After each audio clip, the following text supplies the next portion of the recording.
देखिए, अब हम लोग देखेंगे कि खेती में जो उत्पादन में वृद्धि हुआ खेती से, तो क्या हुआ।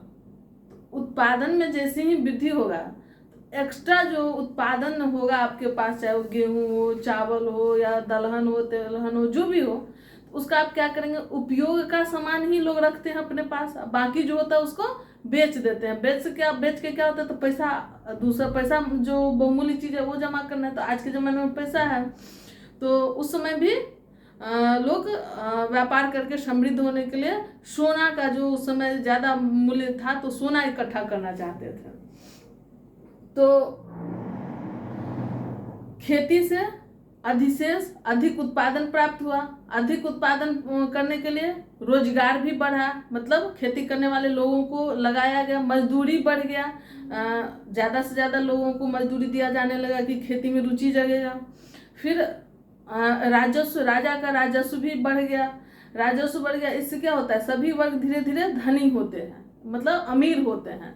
अमीर होते होते ये लोग क्या करते हैं, व्यापार की तरफ मूव करते हैं, मतलब व्यापार की तरफ झुकाव रखते हैं अपना। तो उस समय भी क्या हुआ, तो व्यापार का विकास होने लगा।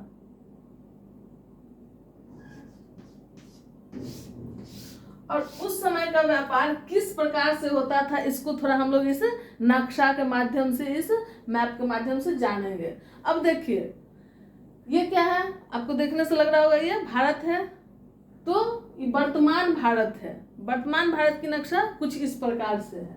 और ये चीन है, यहाँ लिख दिया हम, चीन है। तो एक सिल्क रूट यहाँ से गुजरता है, जो चीन का रोड है वो, और चीन से वो मध्य एशिया आता है। और मध्य एशिया से वो उस समय मौर्योत्तर काल जिस समय भारत में चल रहा था, उस समय यूरोप में रोमन साम्राज्य चल रहा था। तो ये चीन का जो रोड चलता है उस समय, तो रोम तक का पश्चिमी भाग तक, इंग्लैंड के आसपास, जो वर्तमान में इंग्लैंड है रोम यूरोप में, उसके आसपास तक अपना वो मार्ग को पहुंचाता था। और रोम के पश्चिमी भाग से व्यापार करता था चीन, और वो व्यापार करता था किसका, तो रेशम का। और इसीलिए इस रूट को 19वीं शताब्दी में जो इतिहासकार जब इतिहास लिखने लगे, खोजबीन के, इस रूट का नाम उन्होंने सिल्क रूट दिया। सिल्क रूट मतलब रेशम का व्यापार करने वाला रोड। अब देखिए, आप समझना ये है कि अब पूछेगा कि सिल्क रूट कहाँ से कहाँ को जोड़ता था, तो चीन को वो रोम के पश्चिमी भाग से जोड़ता था। और अब देखिए, समझना इसमें ये है कि भारत के नजदीक है, ये वाला जो भाग है वो भारत के तक्षशिला है ये। अब देखिए, वर्तमान भारत तो ये है, लेकिन उस समय का जो भारत था, तो उसमें अफगानिस्तान का भी भाग था, पाकिस्तान का भी भाग था। इस भारत से बड़ा था पहले का भारत। तो उस भारत का ये जो सिल्क रूट तक्षशिला के आसपास से गुजरता था, तो इस सिल्क रूट के से जो कुछ होता है ना, मेन रोड से कुछ ब्रांच वाला रोड, शाखा रोड निकलता है, जो मेन रोड से जुड़ता है छोटी छोटी जगह को। तो सिल्क रूट से भारत जुड़ाव, ये भारत का जुड़ाव इस प्रकार से हुआ कि सिल्क रूट से तक्षशिला को जोड़ती थी एक ब्रांच रूट, मतलब शाखा रूट जो सिल्क रूट का था वो तक्षशिला को जोड़ती थी, और भारत जुड़ता था तक्षशिला से। तो तक्षशिला के माध्यम से भारत सिल्क रूट के माध्यम से यूरोप वाले के साथ भी व्यापार करते थे। ये उत्तर भारत की बात कर रहे हैं हम, दक्षिण भारत की बात नहीं कर रहे हैं, अभी उत्तर भारत के व्यापार की बात कर रहे हैं। तो ये रोम वाले किस स्थल मार्ग से, उत्तर भारतीयों के साथ भी व्यापार करते थे। और उत्तर भारत में व्यापार करने के लिए वो क्या लेकर आते थे, शराब लेकर के आते थे, वो सोना लेकर आते थे, चांदी लेकर के आते थे, कीमती वस्तु सब लेकर आते थे, जिसमें उनका एक विशेष प्रकार का डिजाइन किया हुआ दीपक होता था, सुराही होता था, ये सब लेकर के वो आते थे। और यहाँ के लोगों से वो मसाला, कीमती वस्तु जिसमें मोती, पर्वत से प्राप्त रत्न सब, और ये हाथी दांत का आभूषण, इन सभी का ये यहाँ से ले जाते थे कहाँ, रोम वाले अपने देश में। जितनी विलासिता की वस्तु थी वो रोम वाले भारत से लेते थे, अब बदले में शराब, सोना, चांदी, दीपक, विशेष प्रकार का ये सब भारत वाले को देते थे। इस प्रकार से व्यापार चल रहा था। अब देखिए, तो हम लोग देख लिए व्यापार से क्या होगा, समृद्धि होगा, लोग अमीर बनेंगे। इसी प्रकार से अब देखिए यहाँ पे क्या था, पटना, बिहार का क्षेत्र आसपास ही मगध, जो उस समय मगध का क्षेत्र था, जो अभी हम लोग पटना क्षेत्र कहते हैं, वो इसी के आसपास का क्षेत्र था। अब ये पटना वाले, मगध वाले जो उस समय थे, वो भी अपना तक्षशिला से ये उत्तर पश्चिम की ओर बाय रूट, स्थल मार्ग से ये जुड़े हुए थे। और इधर पूर्व की ओर बंगाल से, इधर बंगाल था तो बंगाल से ये रूट से, स्थल मार्ग से जुड़े हुए थे। तो पटना में भी उस समय व्यापार काफी प्रगति पे था, काफी विकासशील अवस्था में था। तो क्योंकि इसका भी स्थल मार्ग था, और पटना में आप देखेंगे कि गंगा नदी है। गंगा नदी से क्या होता था, तो जलीय मार्ग से व्यापार होता था। इस सब कारण से पटना भी एक व्यापारिक केंद्र था और पटना का भी काफी विकास हो रहा था। तो हम लोग इस चीज को जान लें कि व्यापार का विकास हो रहा था, खेती में भी अधिशेष प्राप्त हो रहा था, बाकी इसी से मसाला सब का उत्पादन भी हो रहा था। अब आते हैं हम लोग दक्षिण भारत में। अब दक्षिण भारत में क्या था उस समय, तो चोल, चेर और पांड्य थे। चोल, चेल और पांड्य,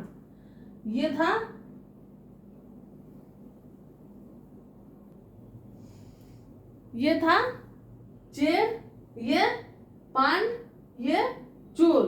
पूछता है कि सुदूर दक्षिण भारत में कौन सा राज्य था, तो सुदूर दक्षिण भारत में पांड्य राज्य था। आप आंसर में क्या देंगे, पांड्य राज्य था सुदूर दक्षिण में। चलिए देखिए, तो ये पांड्य राज्य था सुदूर दक्षिण में, दिख रहा है यहाँ पे। तो पूछता है सुदूर दक्षिण में कौन सा राज्य था, पांड्य राज्य था। ये राज्य सब भी मुख्य रूप से व्यापारिक राज्य था। ये सब भी व्यापार करना ही अपना मुख्य पेशा बनाए हुए थे। ये खेती भी करते थे, खेती इनका आय का प्रमुख साधन था। लेकिन ये जो समृद्ध अमीर हुए थे ये राज्य वाले सब, वो मुख्य रूप से व्यापार से ही समृद्ध हुए थे। अब इनका व्यापार स्थल और जलमार्ग दोनों से होता था। इनका व्यापार इस रोमन साम्राज्य के साथ जलमार्ग से होता था। अब इसमें किस प्रकार का जलमार्ग का प्रयोग होता था, ये चीज बाद में चल करके गुम हो गया। और फिर अंततः आधुनिक काल में हम लोग देखते हैं कि 1498 में स्थल मार्ग किसको खोजना पड़ता है, वास्को डी गामा को खोजना पड़ता है। लेकिन मरणोत्तर काल में समुद्र मार्ग से भी दक्षिणी भारत का व्यापार रोम साम्राज्य के साथ करने का बात कही गई है। इसका मतलब क्या है कि मरणोत्तर काल में समुद्र मार्ग से व्यापार, समुद्र मार्ग का पता रोम वाले को भारत में पहुंचने का था। तो चलिए अब हम लोग देख लिए कि किस किस प्रकार से व्यापार हो रहा था। यहाँ भी रोम वाला क्या लेकर के आता था, तो शराब लेकर के आता था, दीपक लेकर के आता था, सोना लेके आता था और कीमती वस्तु सब लाता था। बदले में लेके क्या जाता था, तो समुद्र से प्राप्त मोती लेके जाता था, पहाड़ से प्राप्त रत्न सब लेकर के जाता था, मसाला लेकर के जाता था, हाथी दांत का बना हुआ आभूषण लेके जाता था। यही सब इसका पसंद का वस्तु था रोम वाला को। तो यहाँ से मुख्य रूप से भारत में उसका व्यापार का एक ही बात समझ लीजिए कि मसाला था। मसाला से ही वो मुख्य रूप से व्यापार से जुड़ा हुआ था भारत के साथ। तो इस चीज को हम लोग देख लिए। तो भारत समुद्र और स्थल मार्ग से मध्य एशिया से भी व्यापार करता था, रोम के साथ भी व्यापार करता था। तो भारत सबसे व्यापारिक रूप से जुड़ा हुआ था। तो भारत शुरू से ही समृद्ध रहा है। तो हम लोग भारत का कॉन्सेप्ट देख लिए कि व्यापार किस किस प्रकार से भारत करता था, स्थल मार्ग से कैसे करता था और जल मार्ग से कैसे करता था। तो इसी के साथ आज का ये व्यापार चैप्टर खत्म होता है। अब हम लोग अगला में पढ़ेंगे संगम कालीन भारत। संगम का क्या बात था, तो एक जानते हैं, देखिए इसी में हम लोग का पढ़ना है कि संगम काल के बारे में। तो संगम काल, ये संगम शब्द का मतलब क्या होता है? सबसे पहले हम लोग जानेंगे संगम। संगम का मतलब होता है कि कवियों का सभा।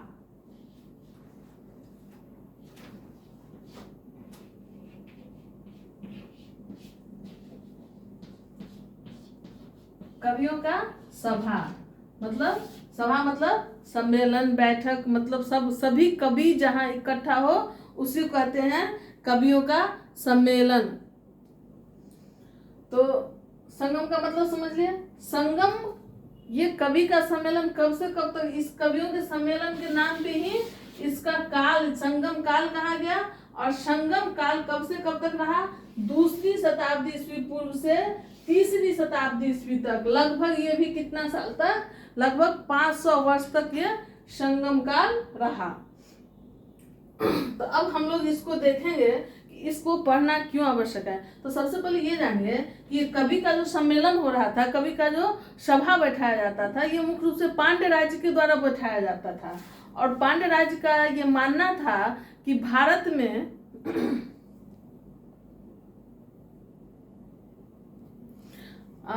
मतलब दक्षिण भारत में जो व्यापार, वाणिज्य और शिल्प कला, अर्थव्यवस्था, इस सब का जो प्रक्रिया है, इसके बारे में सब इस तरह से ग्रंथ लिखा जाए, इस तरह से किताब लिखा जाए जो आम जनता तक को इस बात की जानकारी हो कि ये अर्थव्यवस्था क्या है, ये शिल्प कला क्या है, ये व्यापार वाणिज्य किस प्रकार से होता है, इसकी क्या आवश्यकता है। तो इसकी की जानकारी हर व्यक्ति को होना चाहिए। इसलिए क्या होना चाहिए? ग्रंथ लिखना चाहिए। तो किसके द्वारा लिखा जाएगा? विद्वानों के द्वारा लिखा जाएगा। उन्हीं विद्वानों का जो सम्मेलन हो रहा था उसी को कवियों का सम्मेलन, और उस सम्मेलन को संगम काल की बात कही गई। तो ये संगम काल को इसीलिए हम लोग इस काल को संगम काल के नाम से जानते हैं।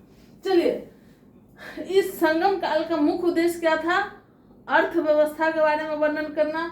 तो इसका मतलब क्या है कि उस समय अर्थव्यवस्था काफी विकास की अवस्था में था। कोई राजा अपने किसी अच्छाई को अगर लिखने की बात करे तो इसका मतलब वो, या किसी बात को लिखने की बात करे तो वो क्या है? काफी उन्नत अवस्था में है, काफी विकासशील है या विकासशील है।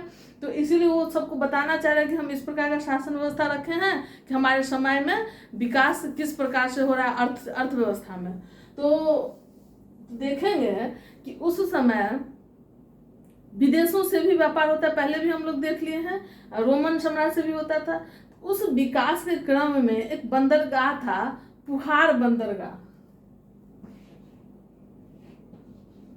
पुहार, सभी बंदरगाह वाले क्षेत्र जितने थे उसमें